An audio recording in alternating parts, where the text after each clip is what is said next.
శ్రీమాత్రే నమ. జయ గురు దత్తాత్రేయ నమ. ఈ వీడియోలో మనం మకర రాశి వారికి మార్చి 9 నుంచి 15వ తారీఖు మధ్యలో జరగబోయే వార ఫలాలు పరిశీలిద్దాం. మరి ఈ రాశి వారికి ఈ వారంలో ధనస్థానంలోకి ధనాధిపతి శనితో పాటు అష్టమాధిపతి కూడా కలడం జరిగింది. ఇది ఎప్పుడు మీ కుటుంబంలో ఒక ఆకస్మిక సంఘటన జరగడానికి కారణం అవుతూ ఉంటుంది. ఈ రెండు శత్రుగ్రహాలు అవటం వల్ల కామన్గా మీ కుటుంబంలో ఒకరికి ఏదైనా అనారోగ్య సమస్య రావడం కానీ, ఆర్థిక పరమైనటువంటి ఇబ్బందో, లేదంటే ప్రభుత్వ అధికారుల వల్ల ప్రభుత్వం వల్ల ఏవైనా సమస్యలు ఈ సమయంలో రావడం జరిగే అవకాశం ఉంది. కాబట్టి కొద్దిగా ధైర్యంగా జాగ్రత్తగా ఎదుర్కొనే ప్రయత్నం చేయడం మంచిది. అంటే ఇది కేవలం ఈ వారం రోజులు మాత్రమే ఈ శని ప్లస్ రవి కలయిక ఉంటుంది. దాని తర్వాత మళ్ళీ రవి 3వ స్థానంలోకి వెళ్ళి తను సృష్టించిన సమస్యని తానే సాల్వ్ చేయడం జరుగుతుంటుంది. కాబట్టి ఏదైనా ఒక మంచి అయినా చెడైనా దాని పెద్దగా శాశ్వతంగా ఉండదు కాబట్టి పెద్ద భయపడక్కర్లేదు. ఇక మరి కుజుడు ఫేవర్గా 6వ స్థానంలో ఉన్నాడు. అంటే ఎప్పుడైనా ఒక రాశి వారికి శత్రుగ్రహం అయినటువంటి గ్రహం దుస్థానంలోకి వచ్చినప్పుడు ఆ గ్రహం మీకు ఒక మంచి ఫలితాన్ని ఇవ్వడం జరుగుతూ ఉంటుంది. ఇందులో ముఖ్యంగా ఏంటంటే స్థిరాస్తులు, భూములపై ఉన్నటువంటి సమస్యలు సాల్వ్ అవుతాయి. చాలా కాలంగా మీరు ఎవరికైనా ధనం ఇచ్చి ఉన్నా, ఏదైనా మీకు ధనం రావాల్సి ఉన్నా ఈ సమయంలో ఆ ధనం మీకు వసూలయ్యే అవకాశం ఉంది. ఎటువంటి కోర్టు సమస్య ఉన్నా, అది ఎంత పెద్ద కేసు అయినా అది ఈ సమయంలో మీకు అనుకూలంగా తీర్పు రావడం జరుగుతూ ఉంటుంది.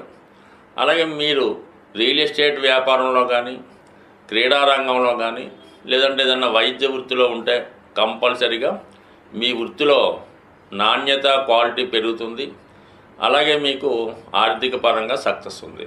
ఇక మామూలుగా నిరుద్యోగులు అయితే ఒక ఇంటర్వ్యూకి వెళ్ళినా, ఒక రిటర్న్ ఎగ్జామ్కి వెళ్ళినా కంపల్సరీగా సక్సెస్ సాధించే అవకాశం ఉంది. మరీ పెద్దసాటి ప్రభుత్వ ఉద్యోగాలు అయితే కాదు, కానీ చిన్న చితగా అయినా ప్రభుత్వ ఉద్యోగం కోసం కానీ టెంపరీ నామినేటెడ్ పోస్టో, టెంపరీ పోస్టో, క్యాజువల్ లాంటిది ప్రయత్నం చేస్తే ఈ సమయంలో సక్సెస్ అయ్యే అవకాశం ఉంది.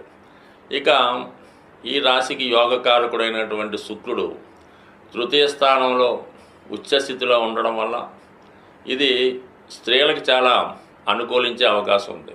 మీరు ఈ స్త్రీలు ఏదైనా ఒక సెలబ్రిటీ, టీవీ, సినిమా, మీడియా రంగంలో ఉన్న, కళారంగంలో ఉన్న, ఒక డ్యాన్సర్లు అయినా, లేదంటే ఏదైనా సాఫ్ట్వేర్ జాబ్ లాంటివి చేస్తున్నా వారికి ఒక విధమైనటువంటి గుర్తింపు, ప్రమోషన్ లాంటిది వచ్చే అవకాశం ఉంది. మీ కొత్త ప్రయత్నాలు ఫలించే అవకాశం ఉంది. బాగా అవగాహన ఉన్నటువంటి మంచి టెక్నీషియన్ సహకారంతో వారు మీలో ఉన్నటువంటి ప్రతిభను పైకి తీసుకొచ్చి మీకు మంచి అవకాశాలు ఇచ్చే విధంగా సహకరించడం జరుగుతూ ఉంటుంది. దీనికి కొంతవరకు మీలో ఉన్నటువంటి టెక్నాలజీ, అలాగే ముందు చూపు, ఇవన్నీ మీకు సంపూర్ణంగా సహకరించే అవకాశం ఉన్నది. ఇక భాగ్యాధిపతిగా ఉన్నటువంటి బుధుడు, దశమాధిపతిగా ఉన్నటువంటి శుక్రుడు కలిసి ఒక భాగ్య రాజ్యాధిపతి యోగం లాంటిది ఈ మకర రాశి వారికి ఏర్పడడం, అది 3వ స్థానంలో ఏర్పడడం వల్ల గతంలో మీరు చేసినటువంటి ప్రయత్నాలు, ఉద్యోగ ప్రయత్నం అవ్వచ్చు, ఒక నటిగా, ఒక దర్శకుడుగా, ఒక నిర్మాతగా ఏదన్నా మీ ప్రయత్నం గతంలో చేసుండి అక్కడ రిజెక్ట్ చేయబడి ఉంటే మళ్ళా ఈ సమయంలో మీకు మీరుగా ప్రయత్నం చేసిన వారిని సంప్రదించిన తిరిగి మీరు పోగొట్టుకున్నటువంటి అవకాశం ఈ సమయంలో రావడం జరిగే అవకాశం ఉంది. బట్ ఏదైనా సొసైటీలో మీ యొక్క నేమ్ పెరుగుతుంది, మంచి టెక్నీషియన్స్ మీకు పరిచయం అవుతారు, మీలో ఉన్నటువంటి ప్రతిభకు తగు విధమైన గుర్తింపు రావడం జరుగుతూ ఉంటుంది. బట్ ఏదైనా ఈ అన్ని విషయాలకి ఆర్థిక పరంగా కొంత ఇబ్బంది ఉన్నప్పుడు కూడా ఆర్థిక సమస్యను పక్కన పెట్టి మీ ప్రయత్నంలో మీరు ముందుకెళ్తే ఆర్థిక సమస్య దానికి అదే పరిష్కారం అవుతుంది. కాబట్టి మీరు ఏదో ధనం లేదు అన్నటువంటి ఆలోచన పక్కన పెట్టి మీ ప్రయత్నం మీరు చేసుకుంటే కంపల్సరిగా విజయం మీకు లభించే అవకాశం ఉంది. స్వస్తి. సాధారణంగా ఇప్పుడు ఉన్నటువంటి గ్రహస్థితి ప్రకారం ఈ వివాహ విషయంలో వివాహ ప్రయత్నాలు చేస్తున్న వారికి చాలా ఇబ్బందులు ఎవరైతే ఎదుర్కొంటున్నారో, ముఖ్యంగా అమ్మాయిలకి ఈ రాబోయే మార్చి 14వ తారీఖు పౌర్ణమి రోజు, ఇది చాలా ఇంపార్టెంట్గా. ఈ పౌర్ణమి రోజు ఎవరైతే అమ్మాయిలు కానీ, ఎవరైతే పెళ్ళికి కావాల్సినటువంటి అమ్మాయిల తల్లిగారు కూడా ఈ పరిహారం పాటించవచ్చు.